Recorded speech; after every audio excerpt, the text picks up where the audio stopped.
Welcome to the Reddit Family Tallis YouTube channel, a place where genuine and inspiring family stories are shared. Here, you'll enjoy unique videos about family life, humorous moments, and meaningful lessons. Let's explore together the stories where love and connection shine through. Join us in creating beautiful memories. Please comment and let us know where you're watching from. Hit subscribe now so you won't miss the special video launching tomorrow. My family discovered my secret fortune. Chaos ensued. Growing up in Dallas, Texas, I always knew my younger sister, Jessica, was the favorite. It wasn't something that was ever said outright, but it didn't need to be. The way my parents treated us spoke volumes. If Jessica got an A on a test, it was a big celebration: ice cream, family outings, calls to relatives to brag. But when Emily, did the same, barely a nod. "That's nice, honey," my mom would say, already distracted by whatever Jessica needed next. At first, I didn't think much of it. I figured that's just how families worked. Some kids naturally stood out more than others. But as I got older, it became impossible to ignore. Jessica wasn't just their favorite, she was their entire world. It started when she was born 2 months premature. I was 8 at the time, too young to understand what was going on. But I remember my mom being rushed to the hospital and my Aunt Linda showing up in the middle of the night to take me to her house.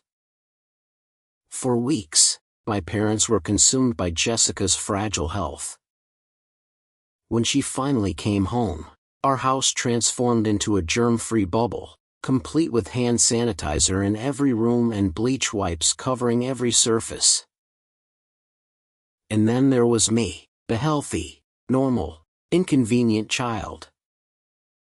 Anytime I so much as sneezed, I was shipped off to Grandma Ruth's or Aunt Linda's house. At first, I didn't mind. Grandma made the best homemade peach cobbler, and Aunt Linda had a huge collection of mystery novels that I loved to read. But after a while, it started to sink in. I wasn't being sent away for fun. I was being removed, treated like a threat to Jessica's well-being.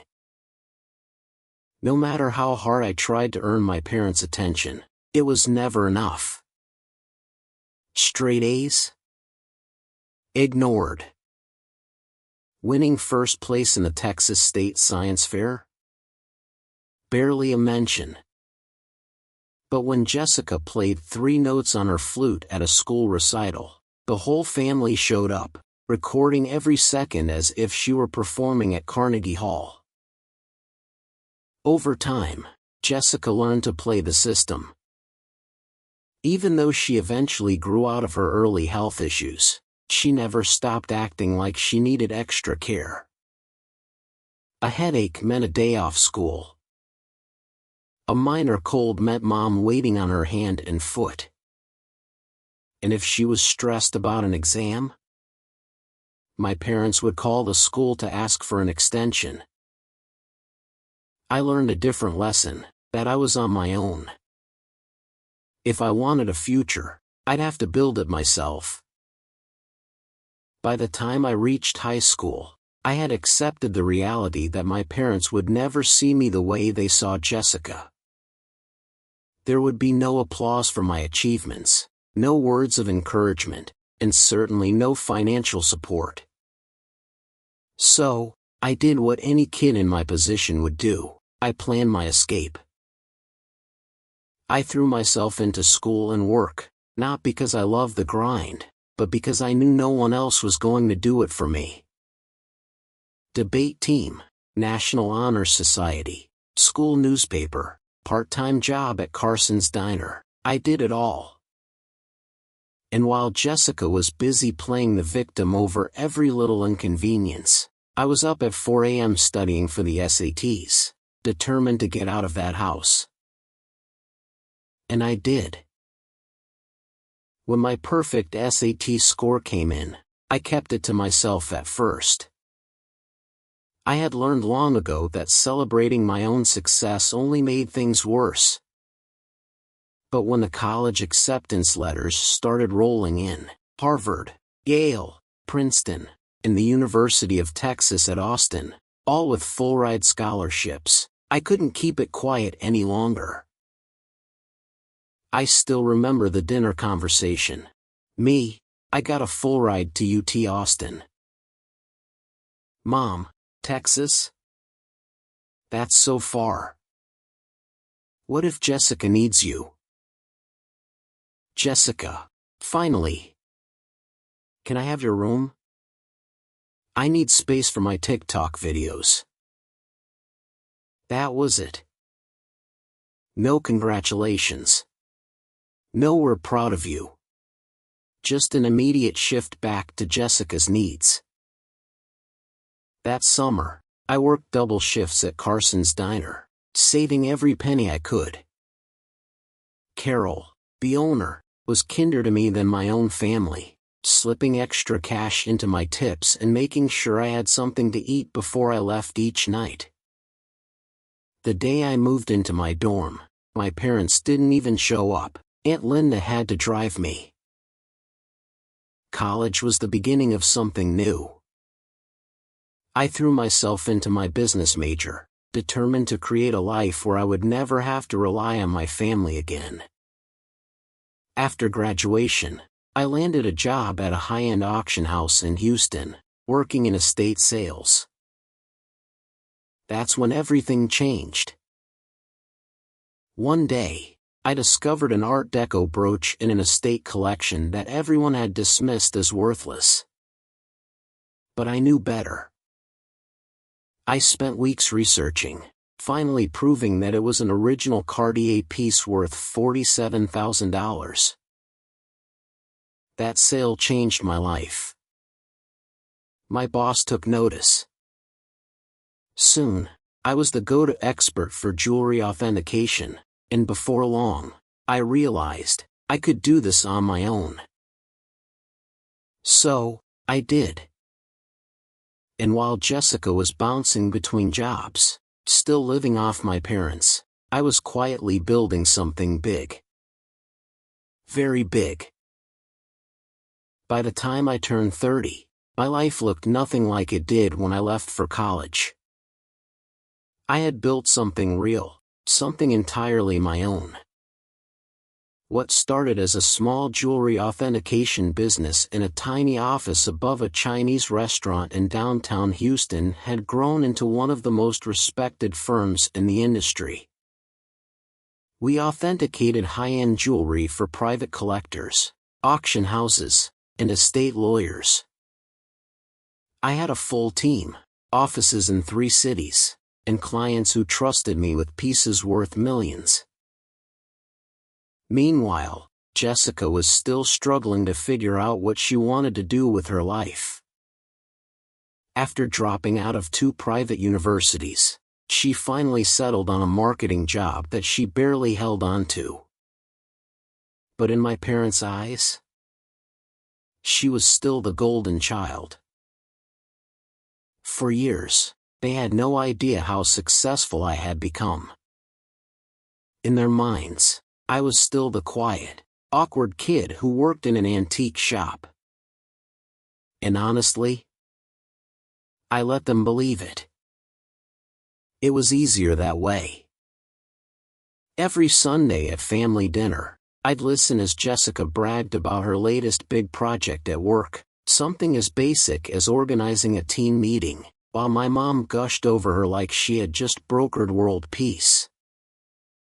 Meanwhile, that same morning, I had just closed a $2 million deal authenticating a private jewelry collection for a royal family overseas. But I never said a word. I just smiled, nodded, and kept my success to myself. Keeping it a secret became almost entertaining.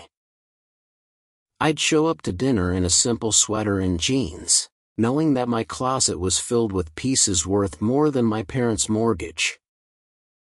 I'd wear a vintage Harry Winston necklace to a family gathering, just to see if anyone would notice. They never did. Even more ironic? I had been secretly helping them for years.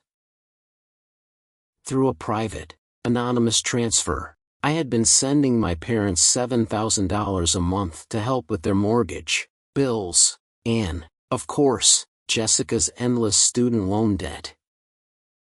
They thought it was from Aunt Linda or some distant family member. Jessica, of course, took credit for it, claiming she had convinced the family to support Mom and Dad financially. I didn't care. As long as they left me alone, I was happy to pay them off and keep my peace. But then, Thanksgiving happened. And suddenly, my secret wasn't a secret anymore. Thanksgiving had always been a painfully predictable event in my family, Jessica basking in the spotlight, my parents fawning over her, and me sitting quietly, pretending not to care.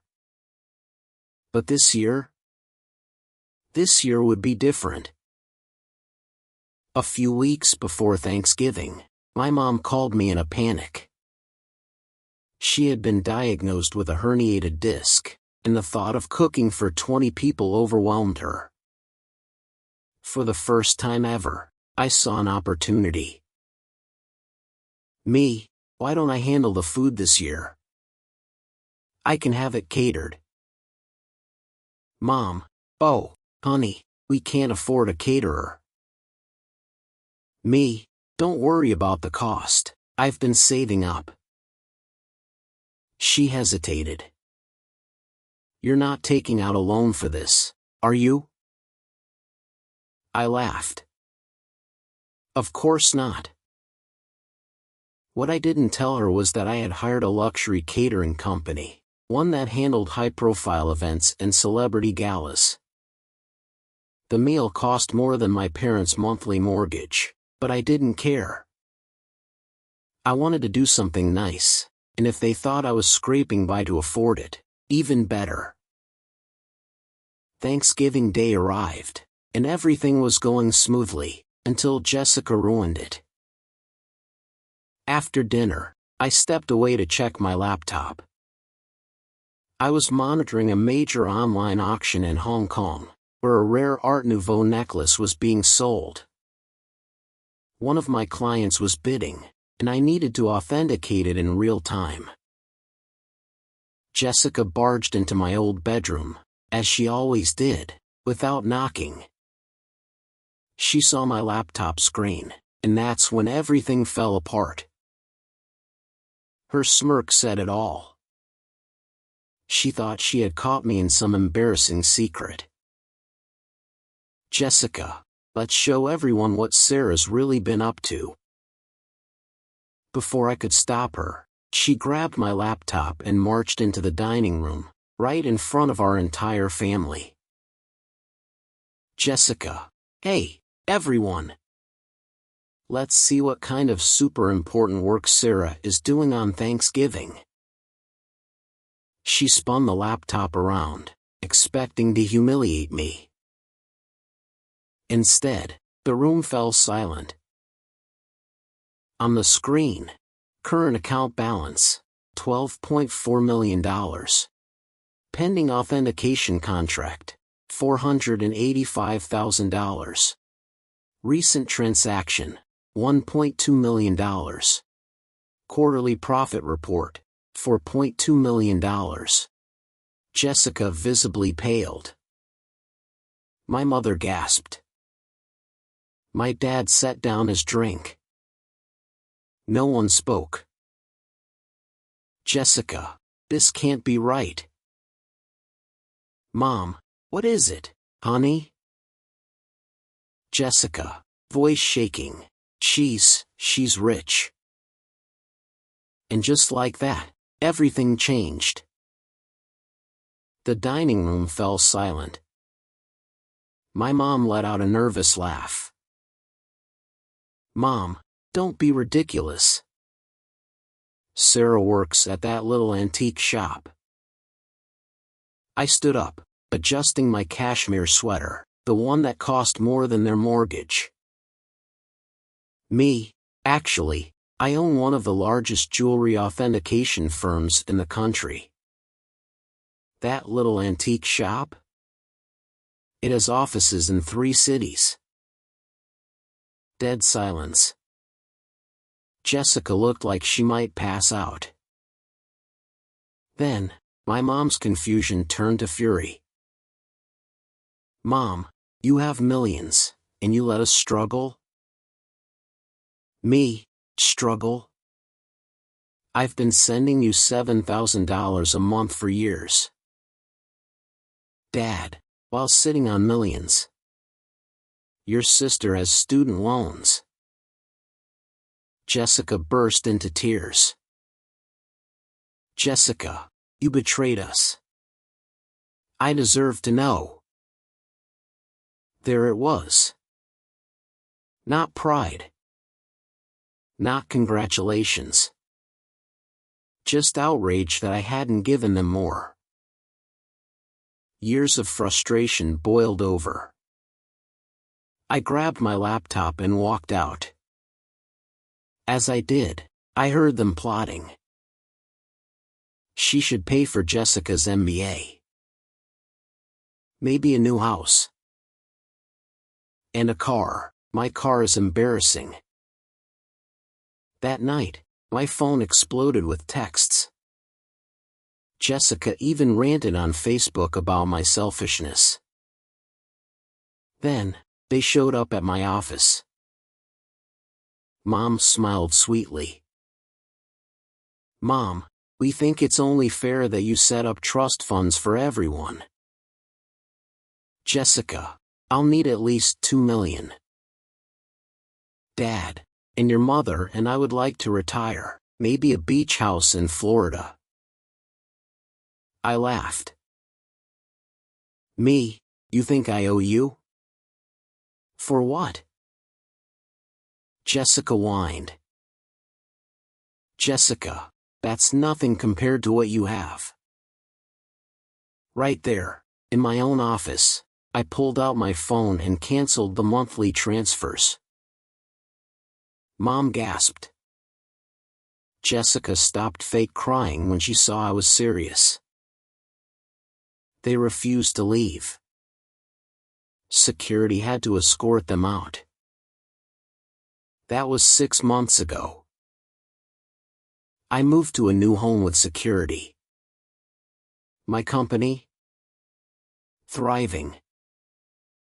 Jessica still posts about toxic wealth, but last I heard, she's trying to start her own jewelry business.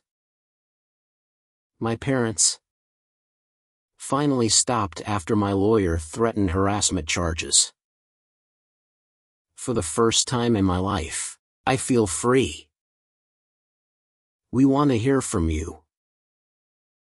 What would you do if your family demanded a share of your success after years of ignoring you? Would you help them, or walk away? Drop your thoughts in the comments below. Have you ever experienced something similar? Let's talk about it. And don't forget, if you enjoyed this story, hit that like button and subscribe for more jaw-dropping real-life stories.